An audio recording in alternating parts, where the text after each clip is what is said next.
اعوذ باللہ من الشیطان الرجیم بسم اللہ الرحمن الرحیم یا ایہا الناس اعبدوا ربکم الذی خلقکم والذین من قبلکم لعلکم تتقون۔ اے لوگو، اپنے اس پروردگار کی عبادت کرو جس نے تمہیں اور ان لوگوں کو پیدا کیا ہے جو تم سے پہلے گزرے ہیں تاکہ تم متقی بن جاؤ۔ الذی جعل لکم الارض فراشا والسماء بناء، وہ پروردگار جس نے تمہارے لیے زمین کو بچھونا بنایا اور آسمان کو چھت۔ وانزل من السماء ماء فاخرج به من الثمرات رزقا لکم، اور آسمان سے پانی برسایا پھر اس پانی کے ذریعے تمہارے رزق کے طور پر پھل نکالے۔ فلا تجعلوا للہ اندادا وانتم تعلمون، لہذا اللہ کے ساتھ شریک نہ ٹھہراؤ جب کہ تم یہ سب باتیں جانتے ہو۔ کل کے سبق میں ہم نے یہ بتایا تھا کہ اللہ رب العزت نے ان آیتوں کے اندر منافقین کی چند بری عادتوں اور ان کے طریقۂ زندگی کو بیان فرمایا۔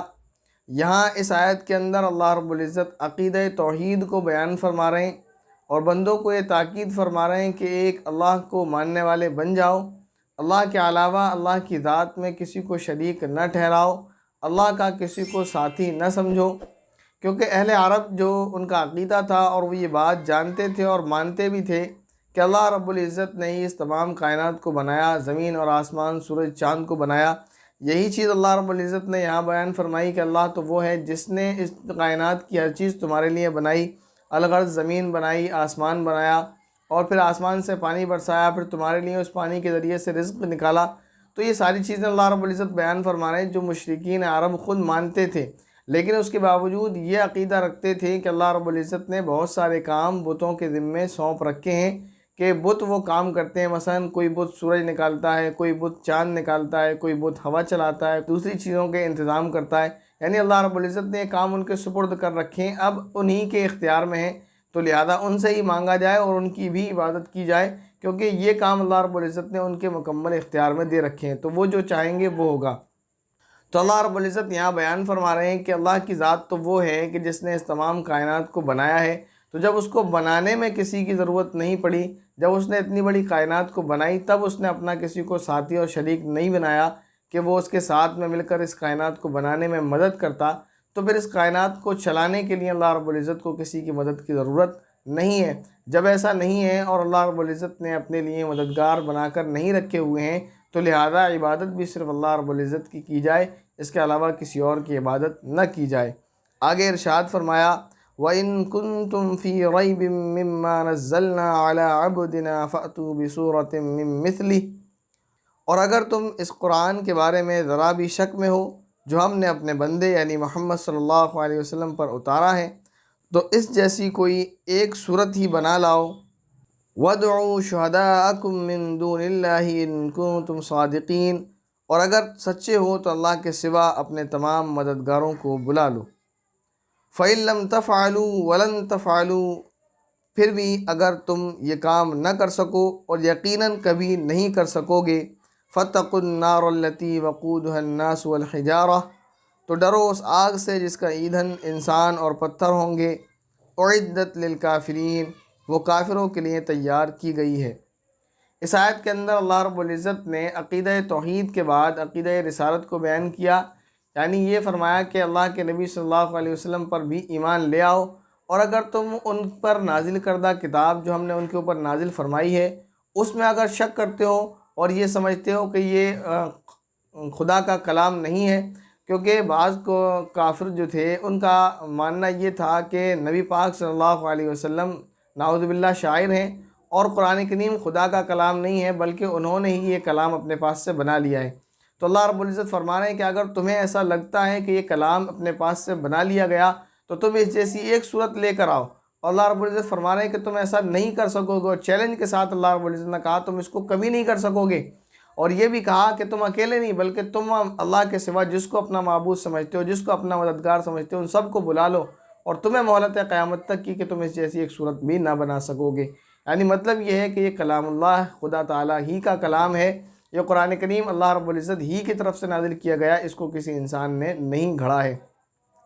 یہ چیلنج جب قرآن کریم کے اندر اللہ رب العزت نے کیا تو اس وقت عرب کے بڑے بڑے شاعر، بڑے بڑے فصیح اور ادیب، بڑے بڑے بلاغت اور فصاحت کے ماہر اس بات سے عاجز آ گئے اور اس بات سے انہوں نے گھٹنے ٹیک دیے کہ وہ قرآن کریم کے مقابل میں کوئی صورت لا کر پیش کر سکتے تھے، اور اس طرح قرآن کریم کا کلام الہی ہونا روشن دلیلوں سے واضح ہو گیا۔ تو اس سے یہ معلوم ہوا کہ قرآن کریم خدا تعالیٰ کی کتاب ہے، اس میں اب شک کی گنجائش نہیں ہے، لہذا یہ کتاب جو کہتی ہے وہ مان لو، اور یہ کتاب کہتی ہے کہ نبی پاک صلی اللہ علیہ وسلم اللہ کے رسول ہیں اور آخری رسول ہیں، تو یہ بات آپ لوگوں کو مان لینا چاہیے۔ تو ان آیتوں کے اندر دو عقیدے بیان فرمائے، آگے تیسری آیت کے اندر آخرت کے تعلق سے عقیدہ بیان فرمایا۔ ارشاد فرمایا اللہ رب العزت نے وَبَشِّرِ الَّذِينَ آمَنُوا وَعَمِلُوا الصَّالِحَاتِ أَنَّ لَهُمْ جَنَّاتٍ تَجْرِي مِن تَحْتِهَا الْأَنْهَارُ، اور جو لوگ ایمان لائے اور انہوں نے نیک عمل کیے ہیں ان کو خوشخبری دے دو کہ ان کے لیے ایسے باغات تیار ہیں جن کے نیچے نہریں بہتی ہوں گی۔ كُلَّمَا رُزِقُوا مِنْهَا مِن ثَمَرَةٍ رِزْقًا قَالُوا هَذَا الَّذِي رُزِقْنَا مِن قَبْلُ، جب کبھی ان کو ان باغات میں سے کوئی پھل رزق کے طور پر دیا جائے گا تو وہ کہیں گے کہ یہ تو وہی ہے جو ہمیں پہلے بھی دیا گیا تھا۔ وَأُتُوا بِهِ مُتَشَابِهًا، اور انہیں وہ رزق ایسا ہی دیا جائے گا جو دیکھنے میں ملتا جلتا ہوگا۔ وَلَهُمْ فِيهَا أَزْوَاجٌ مُطَهَّرَةٌ وَهُمْ فِيهَا خَالِدُونَ، اور ان کے لیے وہاں پاکیزہ بیویاں ہوں گی اور وہ ان باغات میں ہمیشہ ہمیشہ رہیں گے۔ اس آیت کے اندر اللہ رب العزت اسلام کے تیسرے عقیدے یعنی آخرت کا بیان فرما رہے ہیں کہ مرنے کے بعد ایک اور زندگی ملنے والی ہے۔ تو جو لوگ وہ ہیں جنہوں نے نیک عمل کیے ہیں تو ان کو خوشخبری یہ سنا دی جائے کہ ان کو وہاں پر ایسے باغات ملیں گے کہ جن باغوں کے نیچے نہریں بہہ رہی ہوں گی، اور ان کو کیا کیا چیزیں ملنے والی ہیں وہ اس آیت کے اندر ایک نقشہ اللہ رب العزت نے وہاں ان کو ملنے والے انعام کا کھینچا ہے، اور وہاں کے پھل کے تعلق سے بتلایا کہ وہ پھل ایسے ہوں گے کہ دیکھنے میں ملتے جلتے ہوں گے، ایسا محسوس ہوتا ہوگا کہ یہ پھل تو ابھی کھایا تھا، دیکھنے میں اور رنگت میں ایک جیسے ہوں گے لیکن ان سب کا ذائقہ الگ الگ ہوگا۔ جیسے اس دنیا میں ہمیں ایک پھل ہے، جو چند پھل ہیں جو دیکھنے کو مل جاتے ہیں جن کی رنگت اور شکل قریب قریب ایک جیسی ہوتی ہے، جیسے نیبو ہے، سنترا ہے، کینو ہے اور موسمی ہے، ان کا ذائقہ الگ الگ ہوتا ہے لیکن ان کی بناوٹ ایک جیسی ہوتی ہے، اور تقریباً رنگ بھی اگر دیکھا جائے تو قریب قریب ایک جیسا ہی ہوتا ہے۔ یا دوسری بات یہ کہ جب جنتیوں کو جنت کے پھل دیے جائیں گے تو وہ دیکھنے میں تو جنت جیسے ہوں گے، دنیاوی پھل جیسے ہوں گے، تو وہ ان کو دیکھ کر کہیں گے کہ یہ تو پھل وہ ہیں جو ہم دنیا میں کھا چکے ہیں۔ تو یہی وہ فرمایا کہ ان کو جب وہ پھل دیے جائیں گے تو وہ کہیں گے کہ یہ تو وہ ہے جو ہمیں پہلے بھی دیا جا چکا ہے، لیکن جب وہ جنتی پھل کو کھائیں گے تو انہیں معلوم ہوگا کہ اس کا ذائقہ، اس کی خصوصیت اس دنیا کے پھل سے بہت علیحدہ ہے۔ آگے اللہ رب العزت کا ارشاد ہوا ان اللہ لا یستحیی ان یضرب مثلا ما بعوضۃ فما فوقها، بے شک اللہ اس بات سے نہیں شرماتا کہ وہ کسی بات کو واضح کرنے کے لیے کوئی بھی مثال دے، چاہے وہ مچھر جیسی معمولی چیز کی ہو یا کسی ایسی چیز کی جو مچھر سے بھی زیادہ معمولی ہو۔ فَأَمَّا الَّذِينَ آمَنُوا فَيَعْلَمُونَ أَنَّهُ الْحَقُّ مِن رَّبِّهِمْ، اب جو لوگ مومن ہیں وہ خوب جانتے ہیں کہ یہ مثال ایک حق بات ہے جو ان کے پروردگار کی طرف سے آئی ہے۔ وَأَمَّا الَّذِينَ كَفَرُوا فَيَقُولُونَ مَاذَا أَرَادَ اللَّهُ بِهَذَا مَثَلًا، البتہ جو لوگ کافر ہیں وہ یہی کہتے ہیں کہ بھلا اس حقیر مثال سے اللہ کا کیا مطلب ہے۔ يُضِلُّ بِهِ كَثِيرًا وَيَهْدِي بِهِ كَثِيرًا، اس طرح اللہ اس مثال سے بہت سے لوگوں کو گمراہی میں مبتلا کرتا ہے اور بہت سوں کو ہدایت دیتا ہے۔ وَمَا يُضِلُّ بِهِ إِلَّا الْفَاسِقِينَ، مگر وہ گمراہ انہی کو کرتا ہے جو نافرمان ہیں۔ اس آیت کے اندر کافروں کے ایک اعتراض کا جواب ہے۔ ان کا اعتراض یہ تھا کہ قرآن کریم خدا تعالیٰ کی کتاب نہیں ہے، خدا تعالیٰ کا کلام نہیں ہے، اس لیے کہ اگر قرآن کریم خدا تعالیٰ کا کلام ہوتا تو اس کے اندر ایسی حقیر چیزوں کی مثالیں نہ بھری پڑی ہوتی کہ اس کے اندر مکھی کی مثال ہے، اس کے اندر مچھر کی مثال ہے، تو اللہ تعالیٰ ایسی مثالیں کیوں دیتا؟ اللہ تعالیٰ کا اس سے کیا مطلب ہے؟ اس سے یہ معلوم ہوا کہ اس میں حقیر مثالیں ہیں تو یہ اللہ رب العزت کا کلام نہیں ہے۔ حالانکہ یہ ان کی ناسمجھی ہے، ان کی بے وقوفی ہے، جبکہ یہ کلام کا عیب نہیں بلکہ یہ تو کلام کی فصاحت اور بلاغت ہے، اس لیے کہ کسی چیز کی مثال اس کے مضمون کے مناسبت سے ہی دی جاتی ہے، اس کے موافق ہی دی جاتی ہے جو ٹاپک چل رہا ہوتا ہے۔